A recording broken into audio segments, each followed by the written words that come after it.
Hello student, energy conservation का आज chapter 2 का लेक्चर नंबर 3 देखते हैं।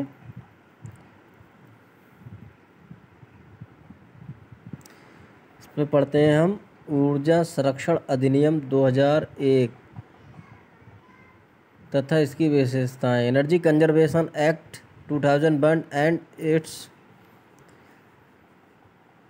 क्वालिटीज़। ठीक है, तो पहला देखते हैं नीति फ्रेमवर्क ऊर्जा संरक्षण अधिनियम 2001। उच्च ऊर्जा बचत क्षमता और इसके लाभों की पृष्ठभूमि के साथ मांग और आपूर्ति के बीच अंतर को कम करना, ऊर्जा की बचत के माध्यम से पर्यावरण उत्सर्जन को कम करने तथा इस बाधा को दूर करने के लिए भारत सरकार ने ऊर्जा संरक्षण अधिनियम 2001 जारी किया। देखिए, जो हमारा क्या हो रहा है, पर्यावरण में प्रदूषण जो हो रहा है उसको कम करने के लिए, ठीक है, और बेहतर तरीके से इसका इफ़ेक्टिव एनर्जी इस्तेमाल की जाए और ज़्यादा से ज़्यादा बचत की जाए इसकी। इसलिए हमने क्या किया, सरकार ने इस अधिनियम का पास कराया। ठीक है, इस अधिनियम के तहत ऊर्जा दक्षता चालन यानी एनर्जी एफिशिएंसी ड्राइव शुरू करने के लिए जरूरी कानूनी ढांचा तथा किसी संस्था की व्यवस्था करना, इंस्टीट्यूशनल अरेंजमेंट है। अधिनियम के प्रावधानों के तहत ऊर्जा मंत्रालय के ऊर्जा प्रबंधन केंद्र का विलय करके 1 मार्च 2002 से दक्षता ब्यूरो की स्थापना की गई। देखिए, पहले क्या था, 2002 से पहले इसका नाम क्या था, ऊर्जा प्रबंधन केंद्र। अब इसका विलय कर दिया, तो इसके लिए विलय करने के बाद बनाया गया BEE, दक्षता ब्यूरो की स्थापना हुई। ठीक है, ब्यूरो ऊर्जा संरक्षण गतिविधियों में सुधार करने तथा नीतिगत कार्यक्रमों का आपस में तालमेल बिठाने के लिए जिम्मेदार होगा। इन सब चीज़ों की जिम्मेदारी किसकी होगी, इस ब्यूरो की होगी। ऊर्जा संरक्षण अधिनियम की निम्न महत्वपूर्ण विशेषताएं पहली देखते हैं, स्टैंडर्ड एंड लेबलिंग, मानक और लेबलिंग। तो स्टैंडर्ड्स एंड लेबलिंग का मुख्य कार्य ऊर्जा दक्षता में सुधार करना है। S&L का कार्य यह भी सुनिश्चित करता है कि उपभोक्ताओं को ऊर्जा दक्ष उपकरण उपलब्ध कराएं। देखिए, आप पढ़ रहे हैं, ठीक है, आप 2 घंटे पढ़ते हैं, 2 घंटे में आप 1 पेज ही याद कर पाते हैं। ठीक है, तो आप वहाँ पे आपकी एफिशिएंसी क्या है, कम है, दक्षता क्या है, कम है, आपका समय बेकार गया, आपकी ऊर्जा बेकार गई, आपने एनर्जी को बेस्ट तरीके से इस्तेमाल नहीं किया, तो ये क्या हुआ, एनर्जी का लॉस तो ही हो गया। आप एफिशिएंट नहीं हैं, इसका मतलब आप एफिशिएंट नहीं हैं, आपकी एफिशिएंसी कम है। आपकी जगह कोई बच्चा 2 घंटे में पूरे चैप्टर में जितने भी 10 पेज हैं उन सबको याद कर लेता है, तो उसकी एफिशिएंसी क्या है, ज़्यादा है। ठीक है, तो वो ज़्यादा एफिशिएंट है, उसकी क्या है, वर्किंग क्षमता ज़्यादा है और उसकी एनर्जी कम वेस्ट होगी। तो यही ध्यान में रखते हुए, इन सब चीज़ों को ध्यान में रखते हुए सरकार ने इस फैक्ट्रियों के लिए जो भी उपकरण हैं इस ऐसे मुहैया कराएं जो हमारे ज़्यादा एफिशिएंट हो। ठीक है, मानक और लेबलिंग पर ऊर्जा संरक्षण अधिनियम के मुख्य प्रावधान निम्न हैं। पहले से सूचित उपकरणों के लिए न्यूनतम ऊर्जा खपत तथा कार्य करने के लिए मानकों का विकास करना, ऐसे उपकरणों के निर्माण, बिक्री और आयात पर रोक लगाना जो मानकों के अनुरूप हैं। देखिए, जिनकी एफिशिएंसी कम है उन पे क्या करना, रोक लगा देना। जारी किए गए उपकरणों को सक्षम करने के लिए एक अनिवार्य लेबलिंग योजना बनाना और उपभोक्ताओं को सूचित करना। उपभोक्ताओं को लाभ के बारे में जानकारी देना। ठीक है, अगला देखते हैं, डेजिग्नेटेड कंज्यूमर, नामित उपभोक्ता। ऊर्जा संरक्षण अधिनियम के तहत नामित उपभोक्ताओं के लिए मुख्य प्रावधान है। सरकार ऊर्जा गहन उद्योगों और अन्य प्रतिष्ठानों को नामित उपभोक्ताओं के रूप में अधिसूचित करेगी। अधिनियम की अनुसूची ऐसे नामित उपभोक्ताओं की सूची प्रदान करेगी जो मूल रूप से गहन उद्योग, रेलवे, पोर्ट ट्रस्ट, परिवहन क्षेत्र, विद्युत स्टेशन, ट्रांसमिशन और वितरण कंपनियां तथा वाणिज्यिक भवनों तथा प्रतिष्ठानों को कवर करते हैं। नामित उपभोक्ता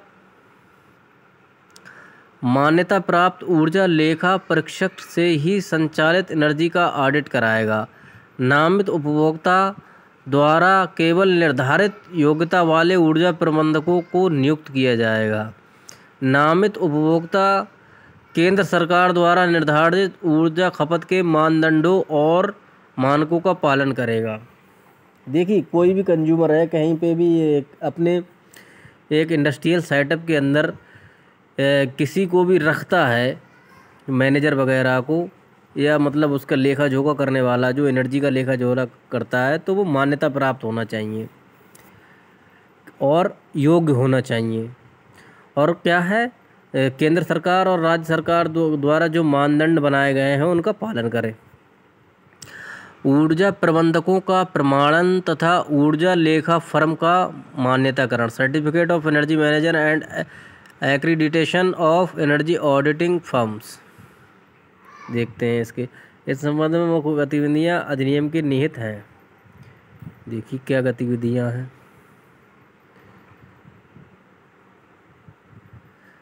पहली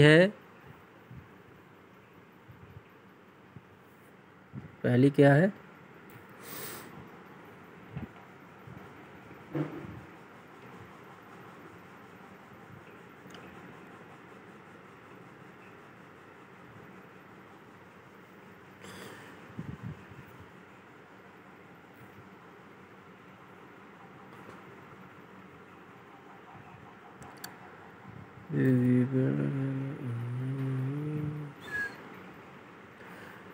नीतिगत विश्लेषण, परियोजना प्रबंधन, वित्त पोषण और ऊर्जा दक्षता परियोजना के कार्यान्वयन में विशेषज्ञता के साथ पेशेवर योग्य प्रबंधकों और लेखा परीक्षकों का एक कैडर प्रमाणन और मान्यताकरण कार्यक्रम के माध्यम से विकसित किया जाएगा।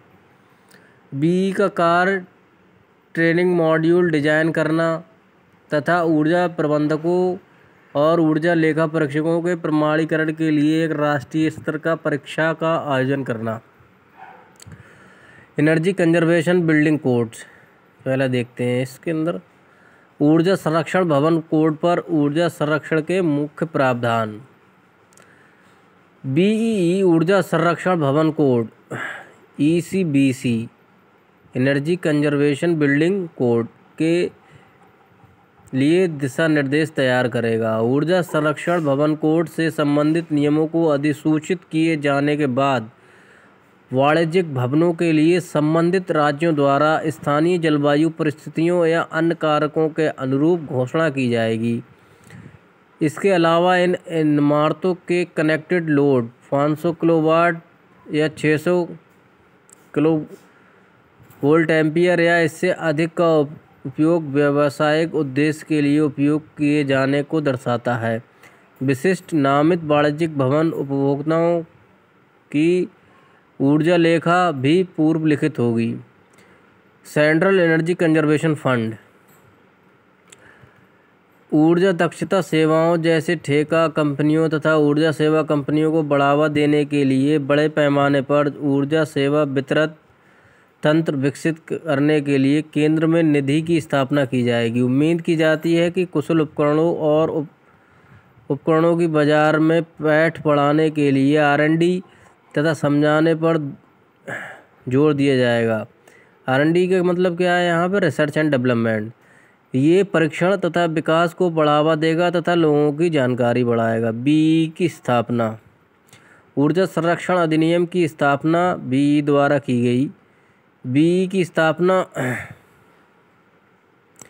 1 मार्च 2002 को शक्ति मंत्रालय के अंतर्गत ऊर्जा प्रबंधन केंद्र द्वारा की गई। बीई के मुख्य उद्देश्य परिमाण आधारित प्रस्तावों को अपनाकर भारतीय अर्थव्यवस्था में ऊर्जा प्रबलता को कम करना, राष्ट्र ऊर्जा दक्षता व संरक्षण प्रयासों एवं कार्यक्रमों को एक दिशा निर्देशन देना व एक नीति निर्धारित करना, जागरूकता लाना व जानकारी फैलाना, ऊर्जा दक्षता परिणामों को देखने, मापने व जांचने के लिए एक प्रक्रिया निर्धारित करना, रिसर्च एंड डेवलपमेंट को उन्नत करना, ऊर्जा दक्ष energy efficient process instrument units एवं सिस्टम्स के उपयोग को उन्नत करना, ऊर्जा दक्ष प्रोजेक्ट्स में वित्तीय खोजों को प्रोत्साहन करना, ऊर्जा के दक्ष उपयोग को आगे बढ़ाने वाली संस्थाओं को वित्तीय प्रोत्साहन देना, ऊर्जा के दक्ष उपयोग एवं संरक्षण पर शैक्षणिक पाठ्यक्रम तैयार करना, ऊर्जा के दक्ष उपयोग एवं संरक्षण से संबंधित अंतर्राष्ट्रीय सहयोग कार्यक्रमों को क्रियान्वित करना।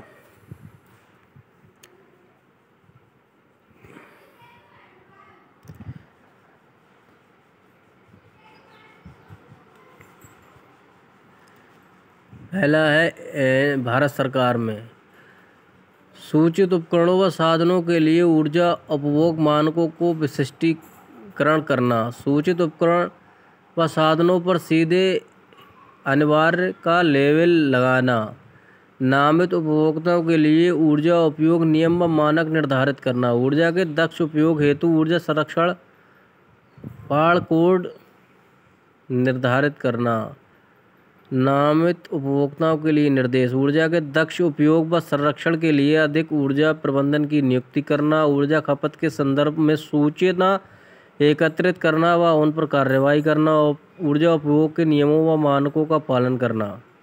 ठीक है सर, राज्य सरकार का देखते हैं।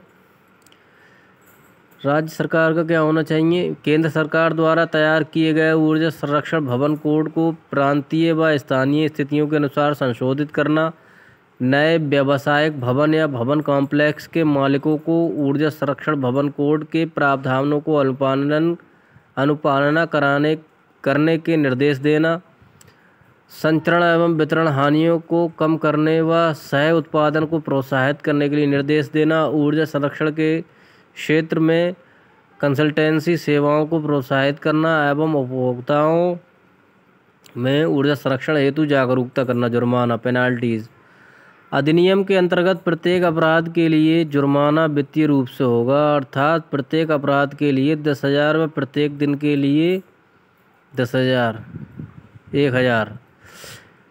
5 वर्ष के प्रारंभिक चरण को और आगे बढ़ा दिया जाएगा और इस चरण में कोई भी जुर्माना प्रभावकारी नहीं होगा। ऊर्जा संरक्षण बिल लोकसभा में 8 मार्च 2010 को रखा गया था। इस बिल के द्वारा ऊर्जा संरक्षण अधिनियम 2001 में निम्न संशोधन किए गए। नंबर 1, ऊर्जा संरक्षण अधिनियम सरकार को ऊर्जा दक्षता के मानदंडों और मानकों को विभिन्न उद्योगों में लागू कराने का अधिकार देता है। ऊर्जा दक्षता तथा संरक्षण के मानदंड और मानक उपकरणों तथा इमारतों के निर्माण के लिए भी निर्धारित किए जाएं। अधिनियम राज्य सरकारों को इसके विभिन्न प्रावधानों को लागू कराने का अधिकार देता है।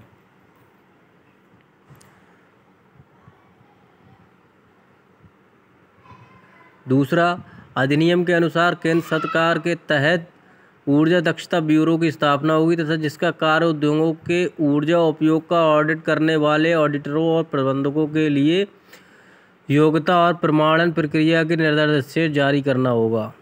चौथा देखते हैं, अधिनियम के तहत सरकार वाणिज्यिक भवनों के लिए ऊर्जा संरक्षण भवन कोड जारी कर सकती है जिनका कनेक्टेड लोड 500 किलोवाट या 600 किलोवोल्ट एम्पियर होगा। ठीक है, इसी तरीके से ये होगा। अगला देखते हैं, ऊर्जा संरक्षण अधिनियम 2001 तथा महत्वपूर्ण अंश। भारत सरकार ने सन 2001 में ऊर्जा संरक्षण अधिनियम एनर्जी कंजर्वेशन एक्ट बनाया और दक्षता ऊर्जा ब्यूरो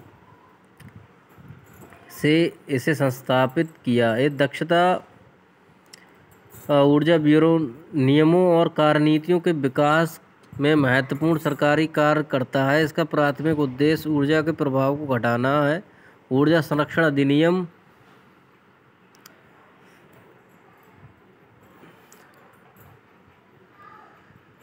देश में ऊर्जा दक्षता सेवाओं को प्रदान करने की प्रणालियों को मजबूत और निर्धारित करता है। इस अधिनियम के विभिन्न विभागों के आवश्यक तालमेल का विवरण होता है। इस अधिनियम के तहत ऊर्जा दक्षता ब्यूरो की स्थापना दिनांक 1/3/2002 को हुई। ये दक्ष ऊर्जा के उपयोग और उनके संरक्षण की नीतियों को और कार्यक्रमों में तालमेल बनाकर कार्य करता है। ऊर्जा संरक्षण अधिनियम 2001 में सर्वाधिक महत्वपूर्ण अंश क्या क्या है? ऊर्जा उपयोग करने वाले उद्योगों, संस्थापित एवं व्यावसायिक भवनों के निर्धारित उपभोक्ताओं को ऊर्जा को संरक्षित करने के बारे में सूचित करना। नामित उपभोक्ताओं को ऊर्जा खपत के मानदंडों और मानकों का निर्धारण करना चाहिए। प्रत्यक्ष नामित उपभोक्ता के लिए दक्ष ऊर्जा उपयोग हेतु प्रमाणित ऊर्जा प्रबंधकों को नियुक्त करना चाहिए। राज्य स्तरीय सरकार को क्षेत्रीय एवं स्थानीय मौसम की स्थितियों के आधार पर ऊर्जा संरक्षण भवन कोड को लागू करने का अनुरोध करना चाहिए। ऐसे उपकरण और उपयंत्रों को जो मानक ऊर्जा खपत स्तर के नहीं हैं के निर्माण, विक्रय, खरीदारी और आयात पर रोक लगानी चाहिए। समस्त उपयंत्रों और उपकरणों पर ऊर्जा खपत के मानकों को चस्पा देना चाहिए। अगला है स्टैंडर्ड एंड लेबलिंग। बी की स्टार रेटिंग योजना को माननीय पावर मंत्री द्वारा मई 2006 को लागू किया गया। ये योजना फिलहाल में निम्न उपकरणों पर लागू की गई: कमरा वातानुकूलन, पंखे, colour TV, computer, refrigerator, transformer, motor, washing machine, diesel generator set, पानी का पंप, पानी हीटर आदि। स्टार रेटिंग से मतलब किसी भी उपकरण की ऊर्जा दक्षता से है। यहाँ यह 5 बिंदु पैमाना है। अगर किसी उपकरण की रेटिंग अधिक है तो उसकी ऊर्जा खपत कम होगी तथा अधिक बचत होगी। बी के 1 जनवरी 2018 से भारत में बनने वाले वातानुकूलन या बिकने वाले वातानुकूलन के लिए नई स्टार रेटिंग प्रणाली की शुरुआत की है। इस प्रणाली को भारतीय मौसमी ऊर्जा दक्ष अनुपात या ISEER कहते हैं। ये कूलिंग के लिए ऊर्जा दक्षता को बताती है। ज़्यादातर बी के द्वारा स्टार रेटिंग उन उपकरणों को दी जाती है जो घरों में अधिक ऊर्जा की खपत करते हैं, जैसे कि AC, रेफ्रिजरेटर, वॉशिंग मशीन आदि। स्टार रेटिंग के साथ हमें साल भर में उपकरण द्वारा खपत करने वाली ऊर्जा का अनुमान पता चलता है। पावर खपत बराबर 1 विद्युत यूनिट। बी की स्टार रेटिंग को और अधिक प्रभावशाली बनाने के लिए जनवरी 2018 से इसे ISEER मान में देना शुरू कर दिया है। इस बदलाव के साथ ISEER मान 4 से बढ़कर 4.5 हो गया। इसका मतलब अब जिन वातानुकूलन का ISEER का मान 3.5 से कम होगा उन्हें भारत में ना तो बना सकते हैं और ना ही बेच सकते हैं।